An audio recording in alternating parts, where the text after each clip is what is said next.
Hey guys, so today is going to be a little bit different of a video. Um, I just kind of wanted to talk about what I've learned over the past 2 weeks about the Kawasaki Ninja H2 for the model year of 2026. And hopefully this helps someone. Otherwise, it'll be a nice, cool little documentary for myself to look back on in future years. So let me get started.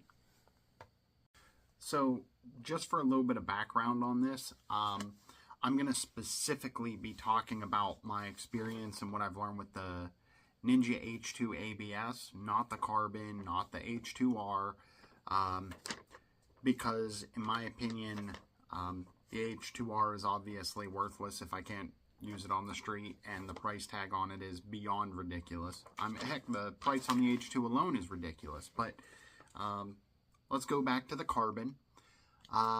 The Carbon got exited out for me because I know this is going to sound crazy, but I'm not really a big fan of the way carbon fiber looks. I know it's prestigious and classy, but to me, I'm just not a fan of the way it looks. It looks like how a middle-aged dad would cut his grass, I guess is how I'm going to put it. But anyways, if you decide to go with the H2 Carbon, you're going to pay like $5,000 more. And the benefit you're going to get is a carbon fiber cowling right around the headlight there, which to me is definitely not worth it if that's the only big difference they can give me. Plus, this is a big no-no for me, which is the actual paint you'll get on your body panels in the tank and whatnot. It's going to be that matte silver, so it's not even the nice paint. The really, really nice chrome silver mirrorish beautiful paint that the H2 is known for is on the Ninja H2 ABS. So for me, I was like, wait a minute, I'm getting the paint I want without the carbon fiber, and it's going to be cheaper? Okay, well, that's a no-brainer for me. So this specifically is everything I learned about the H2 ABS base model. Now, let's start off with the top. The MSRP for this bike for this 2026 model year is going to be $32,700. Now, that is insane for a bike. I mean, when you could buy like a ZX-10R for, I think, 17, 18-ish, like, holy crap, you're talking a massive jump for a supercharger. You know what? I'm not going to go there. We're going to keep moving on. Now, there's something unique about this year, okay? So, Kawasaki has been making this bike since 2015 was the first sale year of the production, yada yada. There's something unique about it this year, the 11th year of them making it, that they haven't done in any of the past 10 years, and it's the tariffs. The tariffs have indeed affected both Yamaha and Kawasaki already, and for the Ninja H2, instead of them just increasing the MSRP, which arguably I would have preferred they'd have done that, instead they say, oh no, look, it's still only $32,700, but supply chain surcharge of $3,500 on the base, and it goes up if you go with the Carbon or the other one, and then your destination charge of $840. So realistically, your real price, and this is before tax, before title, tag, all that stuff, you're already looking at like 37, approaching 38 really fast. So then once you factor in tax and everything else, you're over 40,000 out the door for the base model, which is something that no previous of the 10 years has ever done. This is going to be the first year that you can't obtain one without spending over 40K out the door, which very quickly makes apparent what a phenomenal deal.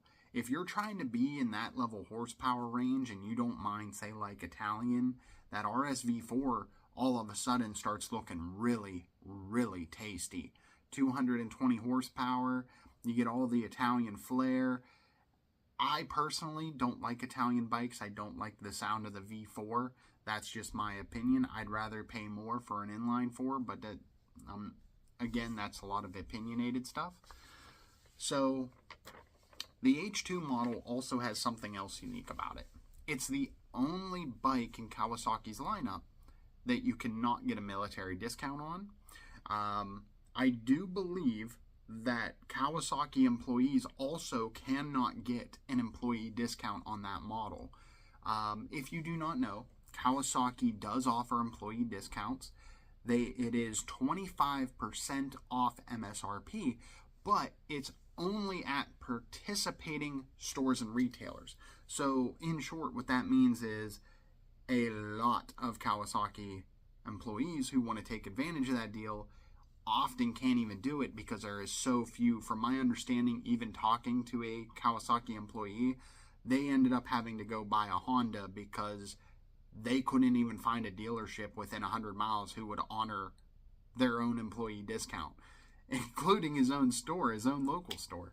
So anyways, I do believe that this bike is excluded from that as well, but I'm just trying to clarify and show that when you're in the midst of trying to get this bike, if anybody offers you a discount of any kind, you might want to be interested in hearing them out, possibly taking it, because the order period for the 2025 year for the 2026 models is only open from the start of September to the end of October. So you've got 2 months to get your order in if you're considering this. Now, let me start from the top with it, because now that we've gotten through the numbers, pretty much just assume that out the door you're going to be paying over $40K, especially if you decide you want sliders, accessories, yada, yada, yada. Just know you're going to start at $40, assuming the worst.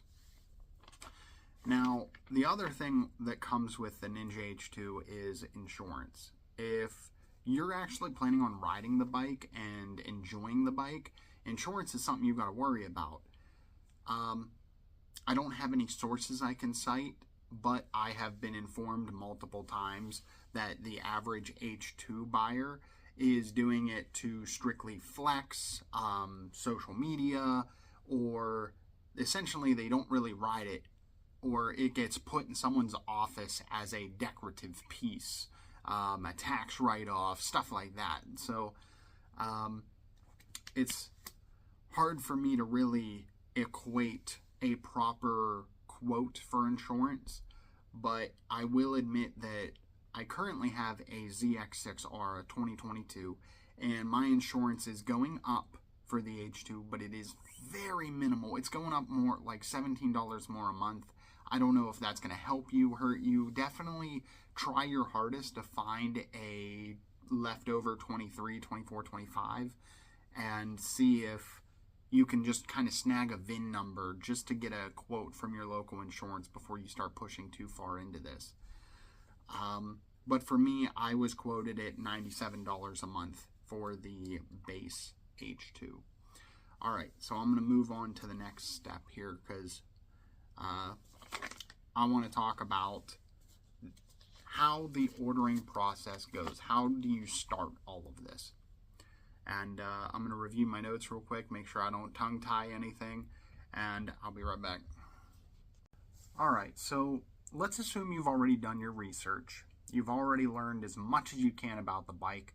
Let's pretend you were even lucky enough to see one in person, because I'm here in Pittsburgh, Pennsylvania, and I've seen one in person anywhere. And it is like a 2016, and it is ratted out. It's hard to look at. But again, let's pretend you've already done your research. You already understand the dimensions, the size, the power. You've already determined, yes, this is the bike you want, and you've now went through the research and found that it's going to cost somewhere in the neighborhood of $40,000 out the door. So You've already made peace with all this. You've already checked and confirmed everything with your insurance to make sure that you're not going to get absolutely obliterated, and that you have done all of your homework in all of those regards, and you're ready to move forward and actually talk to a dealership. So here was my first step. I went to Kawasaki's website and I entered my zip code, and I kept zooming in out, essentially making my settings further and further until I found every single Kawasaki dealership within 60 miles of my house. And lucky for me, there was 12. So I called up and talked to all 12 of them. And I asked them very straight up questions. I was like, hey guys, I'm interested in possibly ordering a Ninja H2. The base model, I just don't have a ton of information about how the ordering process goes, and I know that it's not a cheap bike. So I just want to be upfront and figure out everything that I need to know from you guys. And here's what happened to me. Out of the 12 dealerships, 12 Kawasaki dealerships, 5 of them said absolutely not. They don't even want to have anything to do with that bike. The ordering process, none of it. 5 of the 12 in my 60-mile radius, or 60-mile diameter area, said no. Have a nice day, sir. 3 of those said yes, they would be interested in doing something and working with me on it, but they said before we even talk about it, we want you to know you're not getting a penny off of nothing. Don't even ask, and we don't even want to talk seriously to you until you put down a non-refundable deposit. And that was a thing I learned while talking to them, is that the H2 base has a $2,500 non-refundable deposit. The H2 Carbon has a $5,000 non-refundable deposit that you must put down. And apparently, these 3 dealerships did not even want to talk to me about that bike until I was sitting in front of them with the deposit in their hands, which I wasn't quite ready to do because I was still in my crawling stage trying to figure out as much as I could. 2 of those 12 were very nice, kind. They talked to me a little bit, and they were willing to budge on the price because they also felt that the surprise $3,500 tariff fee was a little steep. So they were willing to come down a couple $1,000s just to help me out, and they ended up in the range of like 38, 37, which honestly was a great deal. When we're talking 40, almost 41 out the door, coming all the way down to 37, 38, that was pretty generous in my opinion.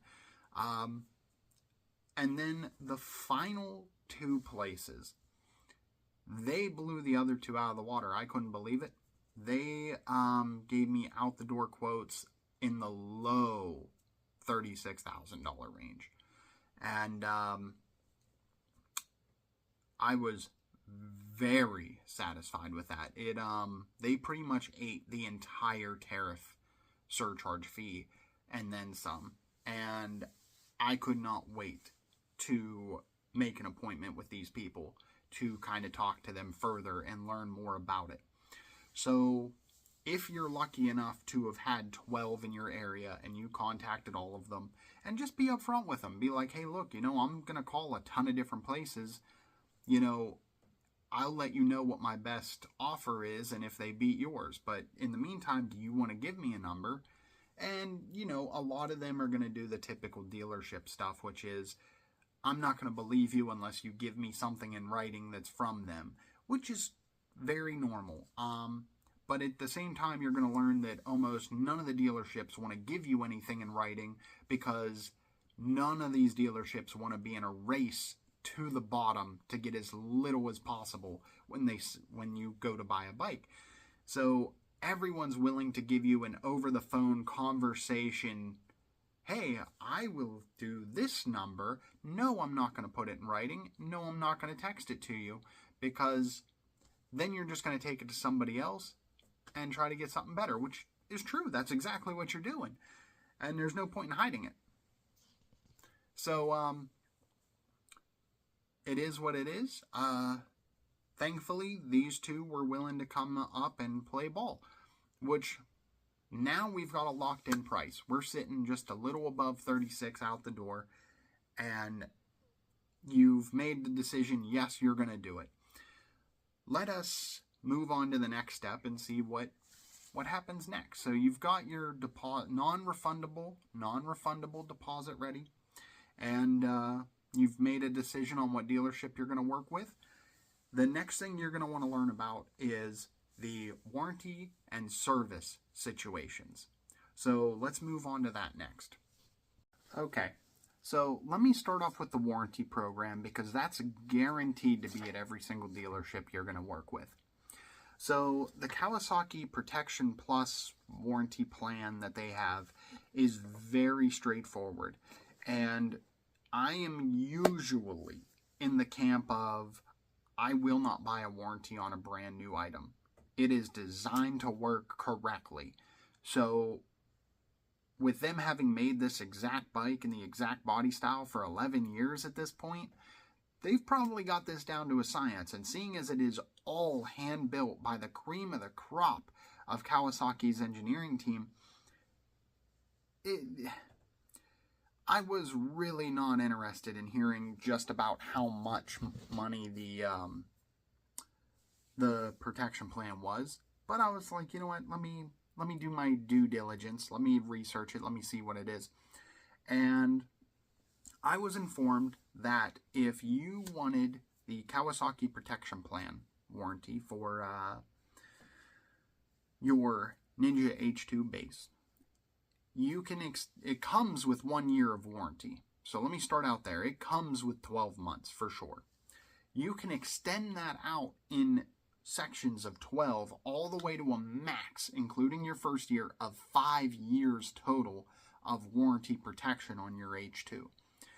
And it, even though the website doesn't say it, I had to contact a Kawasaki Protection Plus member representative directly in order to get a confirmation of this. But even though it doesn't say it on the primary website, it does indeed include protection on the supercharger. So that is a big item. That's the piece that makes this bike incredible. So obviously you would want that protected. So let's get into the pricing. This is where it gets a little muddy, because when I went to Kawasaki's website, it says that if you wanted the full additional 48 months on top of the included 12, you should expect to pay $1,900. Well, not $1,930 and some change. I'm going to just say $1,900. But then when I got a quote from the one dealership, they told me it'd be $1,600. And then I got a quote from another dealership that said $2,200.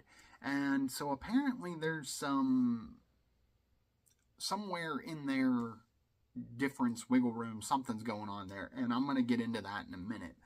But I was very impressed by that number. You're looking at a bike that essentially, for the normal average person who doesn't have the luxury of pitting Kawasaki dealerships against each other, you're looking at like $40,500 out the door, and for an extra not even $2,000, you can have that asset protected for 5 years. That's a no-brainer for someone who's going to actually ride it, who's actually going to use it and not put it in their office as a decoration. So for me, that's well worth it. And there is no mileage limit. No mileage. It doesn't matter if you do 20,000 miles a year or you do 5,000 miles a year. You are protected for time-based, and that is it. The beauty of that is that the warranty program is well worth it.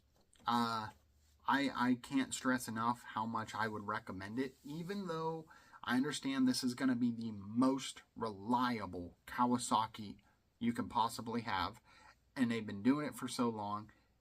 I would do it just to be safe. There are a handful of Kawasaki H2 owners out there who have noted that if you do not upgrade to an intercooler, the supercharger can sometimes get dangerously too hot, and you start pushing the questionable, is it going to fail situation. And I don't really want to deal with that. I don't know if it's true. I've had other H2 owners online say that, no, that's a bunch of BS. I've never had a heating problem. I don't know. This is such a rare bike. It's hard. It's very hard to get accurate sources, because half of these influencers who get one, I don't want to say they get the employee pricing, but they are made to sign some sort of agreement that they cannot sell that bike within 6 months of obtaining it, and they cannot put out negative impression videos on the bike. Obviously not all of them, but I have found enough online to notice that there has been contracts submitted with this bike. So it's hard to tell what is, what isn't, and with that being said, I recommend the warranty. So the next thing that I decided was I need to figure out what the service is. Some dealerships will offer you some sort of service protection plan, and they'll do things like your first oil change or your first 600-mile break-in service is free, or they'll do like you get 50% off oil changes for whatever amount of time or whatever, and some places straight up just don't. Because if you didn't know, dealerships make an overwhelming majority of their money from the service department. So their sales floor is usually just a way to get that snowball rolling. For every new bike they sell, they can feel confident that in 600 miles, that guy's going to be back for service. And then when they leave, they're going to have to come back for service. They understand that there is an overwhelming majority of people who buy motorcycles that are completely incompetent on the maintenance side and have no idea how to do anything for that bike. Or they do know how and they just choose not to. To each their own. To each their own. But they know that they're going to make the majority of their money on service. So they try to offer some sort of service program to lock you into coming back there all the time, because that's where they're going to actually make some money. The best one that was offered to me was thankfully one of the two that was offering a massive discount for me. And they were offering, for the low price of essentially This is the place that told me the 5-year program would be about $2,200. They did notify me that a portion of that was assuming that I wanted the service program, which I do. I think I will take it, because when you break it down, the service program was essentially like 500 some bucks, and it does not expire at all. Not time, not mileage. It is for as long as I am the current owner of that bike. And they had a phenomenal program. It was that I would receive 50% off all full services, which essentially to their definition was oil changes and going over the bike in its entirety. Essentially the first service over and over and over again. I would also receive, obviously, a zero deductible program on all parts, all labor, blah, blah, blah, which is a part of the warranty situation. The 15% off all parts and accessories. There's not a gigantic accessory list for the H2, but parts and accessories, if I were to ever need something, that's pretty awesome. I have to admit, that's not bad. You also get 30% off tires. Now, this is where it's questionable, because up to this point, I've been buying tires off Cycle Gear, Revzilla, Facebook Marketplace, and I've always gotten a phenomenal deal on tires. So 30% off the base price probably really isn't anything I couldn't find my own, but making it easy that I don't have to do the research. I don't have to meet up with some rando on Facebook Marketplace. I don't have to order, get the tires, lug them to the dealership myself, then sit there.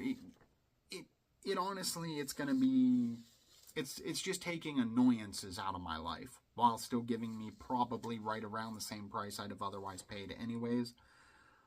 But, yeah, the 50% off oil changes and inspection checks is pretty solid, especially when the H2 uses a lot of oil. The oil change kit from Kawasaki alone is, I believe, $115, $120 or so.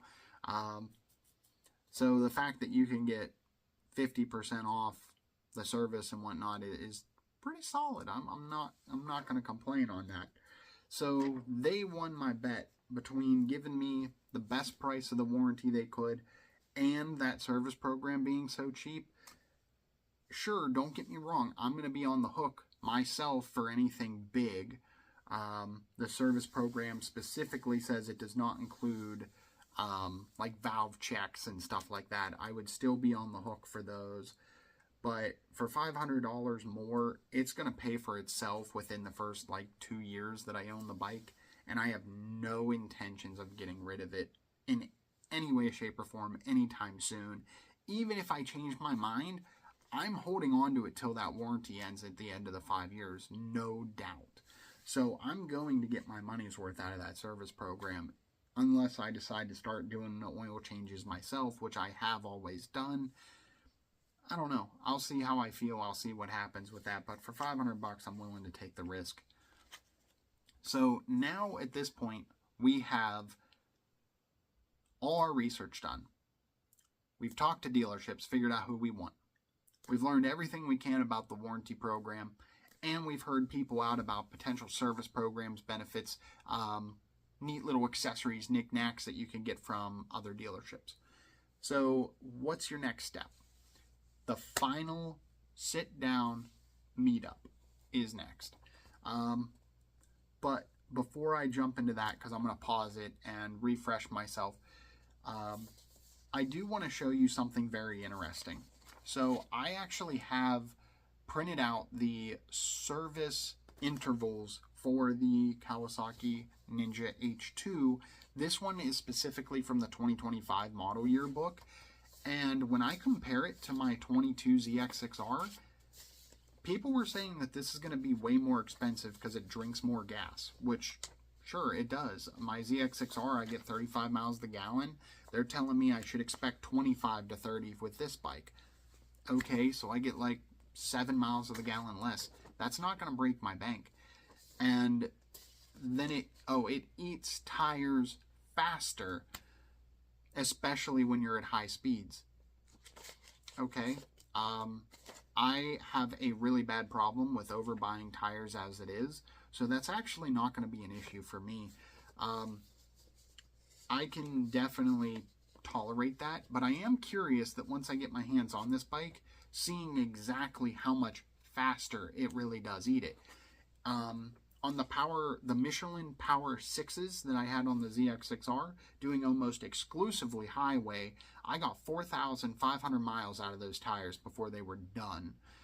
So I'm curious because keep in mind, with the tires for the Kawasaki Ninja H2, that rear tire is a 200. Now, if you're familiar with the bigger size tires like that, the really, really popular brands like, say, the Michelin Road 6s and whatnot, 190 is the biggest size that they offer. So your tire selection alone for the 200 size is going to be significantly limited unless you are willing to mount a 190 tire on the back of your 200 recommended. So that's up to you. I don't have any comments about that, but I'm going to stick with the 200.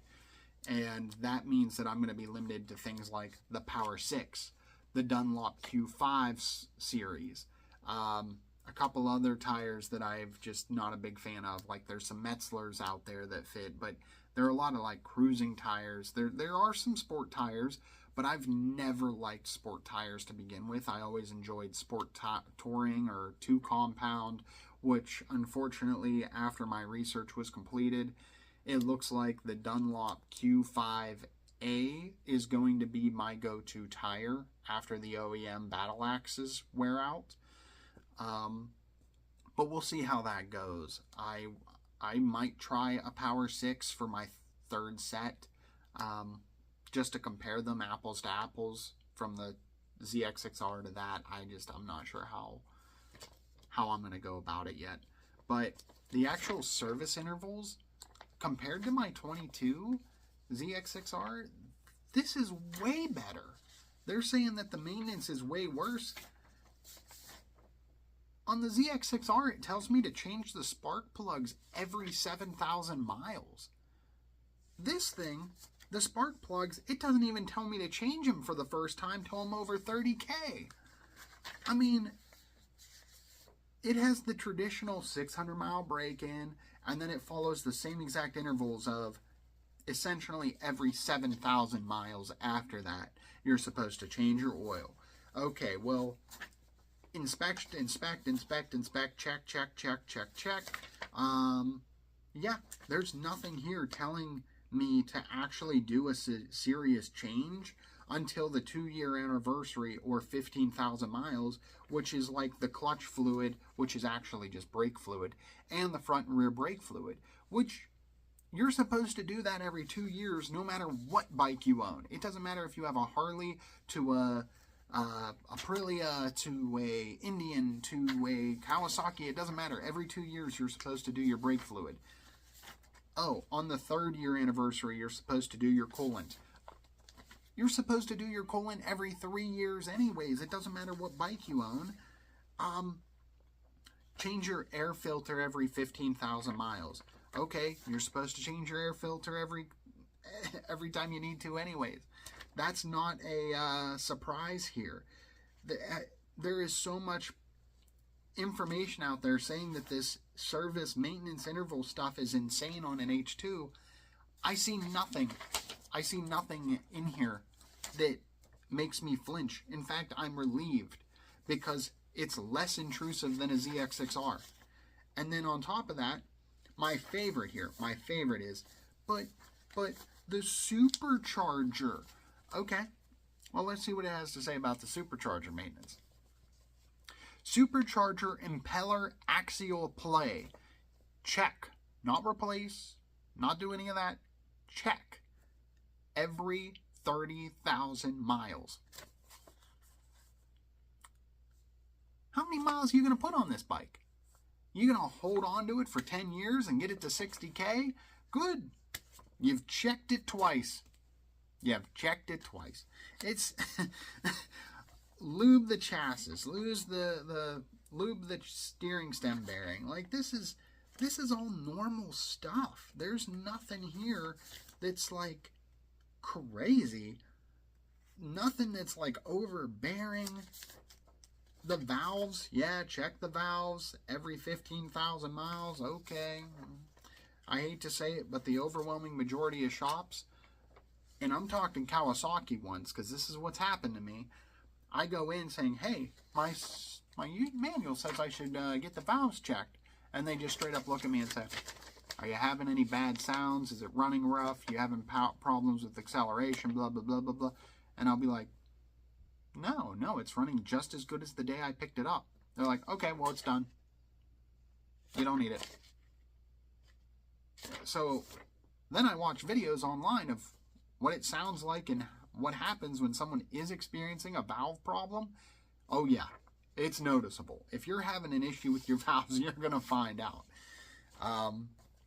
If you know what to look for and listen for, blah, blah, blah. Fuel filter every 15,000 miles. It's just normal stuff. Normal stuff. This is no worries. Easy peasy. So now that we've dismissed that false information, sure, it's going to eat tires. Sure, personally, with a high performance engine like this, I wouldn't trust changing the oil every 7,000 miles. I'm probably going to do it earlier than that by a pretty good margin. I change my ZX6R's oil every 3,000 to 3,500 miles, and it seems to enjoy when I do that. So I'll probably do the same thing with this. Get it changed at 600, do it again at 3,500, and then probably get it done at the 7,000 mark like it's telling me to. So it's not a problem for me. So let's get into the part that I was meaning to jump into next, which is you've now called the dealership. You've set up an appointment. You're going to go in and do your little consultation, song and dance about this bike. So let me collect myself. I'll be right back. Okay. So you set your appointment at the dealership. You go in. You meet with the salesperson. In my situations, it was the sales managers directly who wanted to work with me and not a salesperson, which was fine with me. I understand. And the first thing they wanted to know, which they might even ask you over the phone if you're contacting them enough, is, what are you doing here? Are you paying in cash? You gonna finance it? What's your plan? Tell me how you plan on affording this bike. And for me, I told them that, I've been setting aside a couple of stocks to afford this bike so I can buy it in cash. However, I've recently paid off everything that I have been paying for, and for the sake of my credit and keeping it alive, you're supposed to always have a loan going in some fashion, even if it's a minuscule amount. I was like, I'll probably finance a little bit of it just for argument's sake. So after they know that, they're going to ask you a question about, well, do you plan on trading something? And in my situation, I was like, I might sell it privately, but I have a 22 ZX6R with about 22,000 miles. I'm the only owner, and I have every single maintenance record to prove that it has been taken care of better than the average super sport rider takes care of their bike. And he stopped me right there and said, sir, I really appreciate it, but I will be more than happy to appraise it, tell you what you should list it for, but we cannot take that as a trade. And it kind of caught me off guard. He said that you cannot, they will not accept a super sport motorcycle over 10,000 miles as a trade-in because of the unfortunate experiences that they've had with owners just treating those bikes terribly. Which I was like, okay, no worries. They appraised it. Let me know what I should try to sell it for online. And it was to essentially list it for $8,000, and the first person to offer me $7,000, a number that starts with 7, just accept it, meet up, do the title transfer, have a nice day. Which is fine. That's totally fine. That's what I'll do. So now you've got the trade out of the way. You've got how you want to pay for it out of the way. So what they do is they're going to then present you with the documents, which is going to contain your sale price, freight, your surcharge, fee, tariff, yada yada, the tax, the plates, the yada yada, just to get you your out the door number, which, as I stated earlier in the video, I wanted all that info up front before I actually decided who I was going to work with. And they'll bring a physical copy out for you. This is where you finally get your physical copy, because you're done. You're already locked in with them, because, again, it's either $2,500, $5,000, or more, depending on which bike you're trying to secure on the H2 line. But they've already taken your non-refundable deposit of $2,500 for the base ABS H2. So you're locked in with them already. So they show you your paperwork. They're more than happy to show you anything and everything you want now, because they know you're not going to take it anywhere. So then they show you what your final amount to pay / finance will be. And if you say the words possibly finance or finance in any way if they are going to be forced to run a credit check on you, because they need to prove to Kawasaki that you have the ability to actually finance this bike, which they did a credit pull on me. Obviously, I was perfectly fine. So that passed with flying colors, no worries or issues there. I now have my physical copy of my out-the-door price. They have my deposit, and they've already told me, no trade, have a nice day. And last but not least, they finally pull out the golden customer order form. And it'll be marked with the exact model that you're trying to get, which for me was the 22 Ninja H2 ABS. And they'll have a bunch of dealership stuff on there, and then they'll have your information, telephone number, email address, yada yada. They put what the product is you're ordering, the agreed upon sale price, confirmation notes that you have indeed applied the deposit. You'll sign it, print it, date it. They'll sign it, print it, date it. And they'll make sure that your credit qualified, your sales order was complete, the non-refundable, and that you agree to be contacted by anyone and everyone for Kawasaki. And what you will next have is you might have a Kawasaki warranty person reach out to you via email just to give you additional information or answer any questions you have. A Kawasaki representative will reach out to you and thank you for your order process, which I'm sure is an automated message. I'm sure it wasn't hand-typed by somebody, but you'll get another email thanking you for your order and confirming that your order has not only has your application been accepted, but you have been approved and that it is now in the process.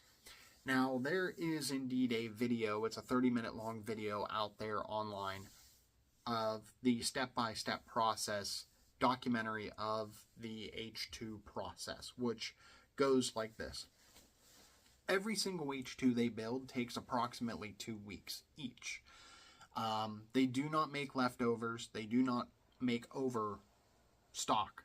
They literally only make what is ordered. Every bike on that line is hand-built and already has a name attributed to it. So your order period is 2 months long. And then from the close of that period, for about 2, maybe closer to 3 months, they're building them.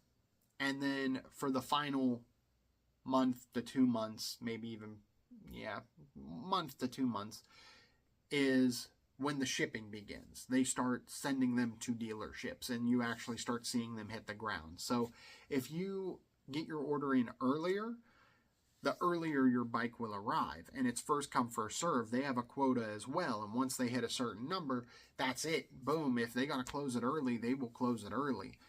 But, so let's say you're like me and you placed it like literally the second week that the orders were available to be taken. My quoted date of receiving the bike was March or April, most likely to expect April. So that means me living up here in Pittsburgh, the winter time's going to come. You're not going to be able to ride anyways. It doesn't matter. And then finally I'll be able to ride and enjoy the bike come springtime. So I'll be ready to have it and enjoy it for all of next year. So that's where I'm at right now. They said that as more information becomes available, such as the VIN number, different miscellaneous stuff like that, they will contact me either by phone if it's from the dealership, or they will contact me via email if it is from Kawasaki's either Protection Plus team or the rep themselves. And that is where I'm at in the process. I'm now in the waiting stage for either the next piece of communication or until I get a call saying, hey, the bike's here in March, April-ish. And then I will go in. The bike will be assembled, ready to go. They will have already confirmed that all the fluids are at the correct levels. You know, all that pre-delivery inspection stuff that they're supposed to do. I will look over the bike very thoroughly to make sure there's no factory damage, scratches, document everything. I'll take tons of photos of it before I even touch the bike to ensure that if I notice something later on after I get home, I have photo evidence that it was like that when I left the dealership, and that is a very important practice to have and do. That it will be the day that you sit down with whoever you've been working with, and you will have to provide evidence and proof of an insurance card with that bike on your insurance card that you are now officially covered, and you will finish up any of your paying for it / financing it. That's when you'll finalize the warranty options and the service products. That is the day that everything gets put in stone, and then you can officially ride off into the sunset on your brand new Kawasaki Ninja H2.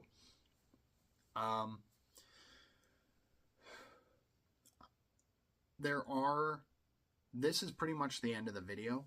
However, there is a section about rumors and speculation that I would like to talk about here after I refresh myself one more time. I know that this has probably been a very painful video to sit through.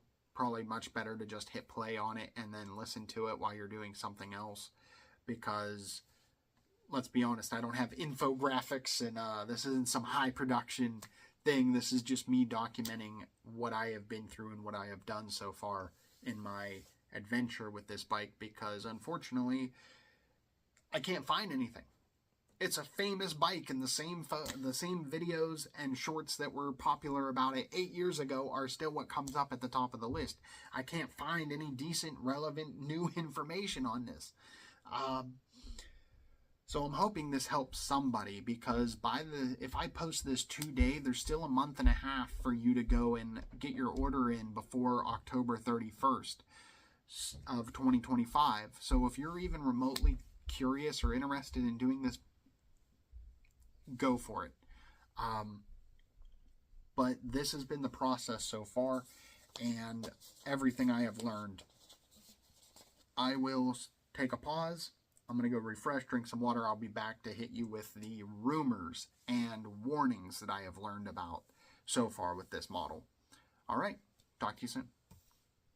Okay, so this section I just want to call the rumors and warnings.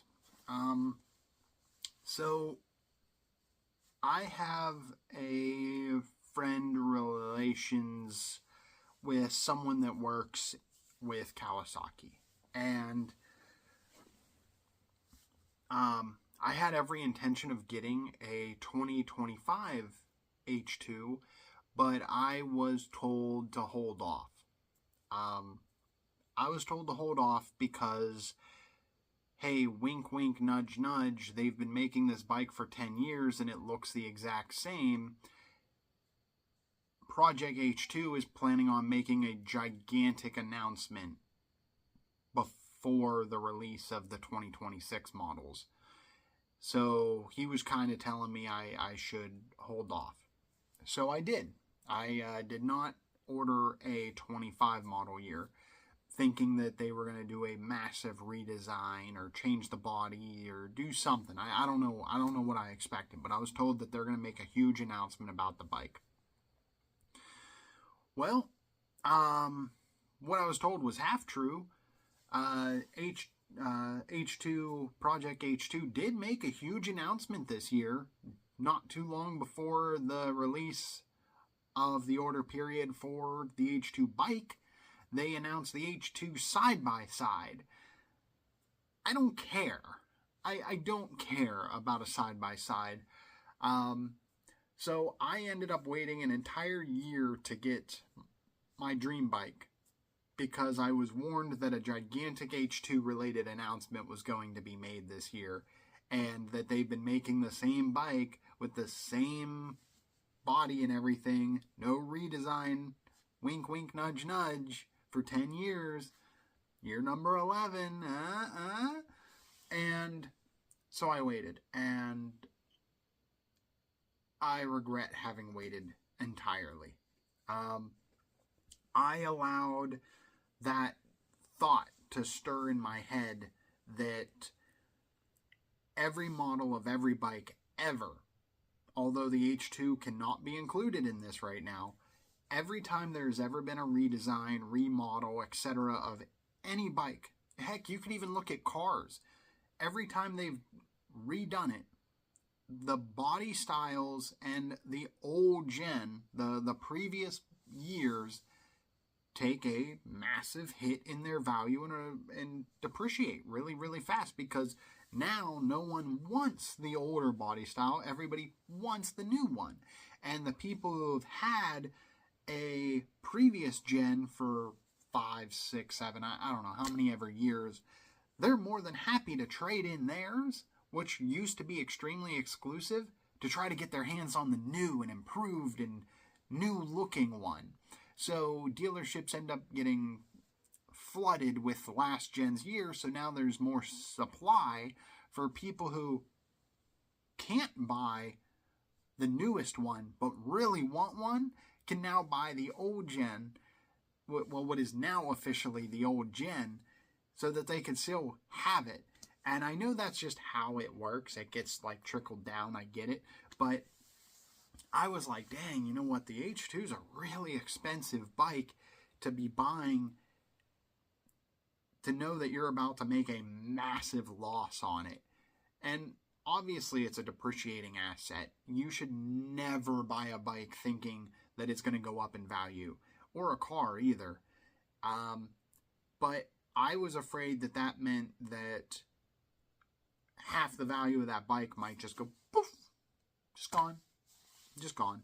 And the exclusivity and uniqueness of that bike might flood the market, and they might be available for used pretty darn cheap, and maybe I would consider a lightly used H2 at that point.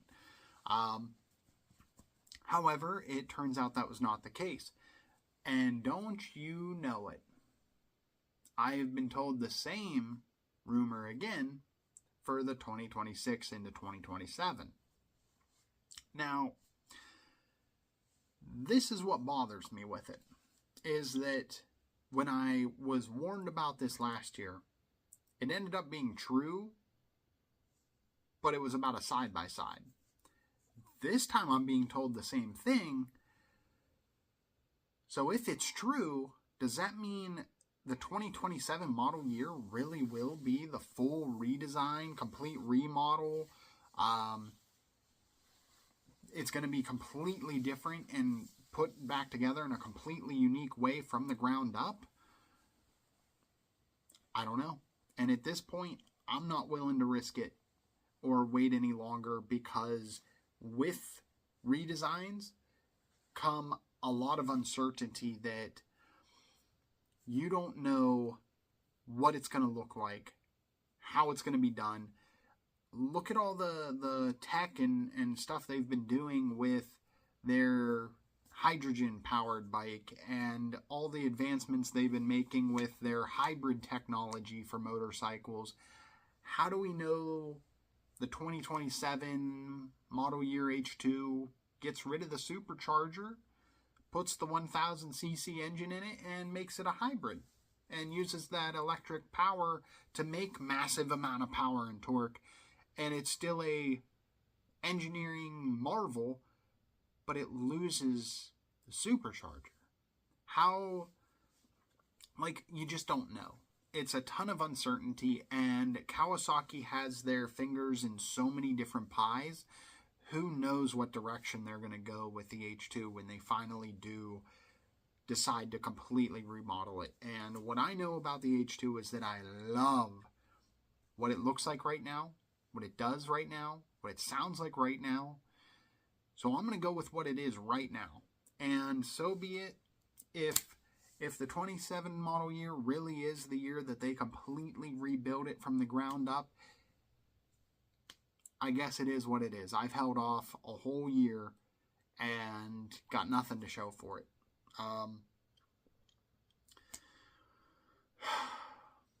So that's my little warning. That's my little wink, wink, nudge, nudge. They've been making the same bike for 11 years now. and it is desperately overdue for a change up. And they have been making so many advancements in their bikes that I am very confident that if they wanted to make a new H2 with more power, more torque, more efficient, better gas mileage, they could probably increase and make the bike better in every single way right now. I'm very confident about that. But how would the riders react to it? What if it really does come out and it's a two-wheel drive electric motorcycle? I don't know. I'm just making stuff up. I'm just simply saying, at this point, I don't know. I don't want to wait anymore. I don't want to risk it for the biscuit. I'm just going to do what I got to do to have this one, and I'm going to enjoy it. And if the rumors, wink, wink, nudge, nudges that I've received are true, so be it. If it's the coolest, craziest, baddest, awesomest looking, sounding thing I've ever heard, all right, well, you know what? I'm married to mine for at least 5 years, and then maybe on the 33 model year or 32 model year, maybe I'll pick one up. I don't know. But I'm marrying this one. I'm marrying this one for at least 5 years. But I figured I'd throw that warning out to anybody who's curious or wants to hear it. If you're debating or on the fence about waiting a year, go for it. Who knows? Hopefully what happened to me doesn't happen to you. But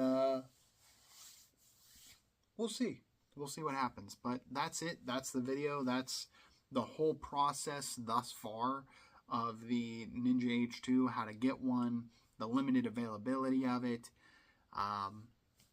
what you should expect on the maintenance front, the costs, the services, the everything. That is everything you need to know so far about the H2 before actually putting your hands on one and riding it.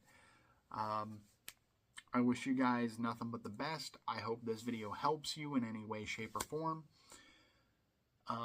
If you have any questions, please feel free to leave a comment down below. I do get notifications sent to my phone. I'll be more than happy to answer questions. But I look forward to talking to you guys later. Peace.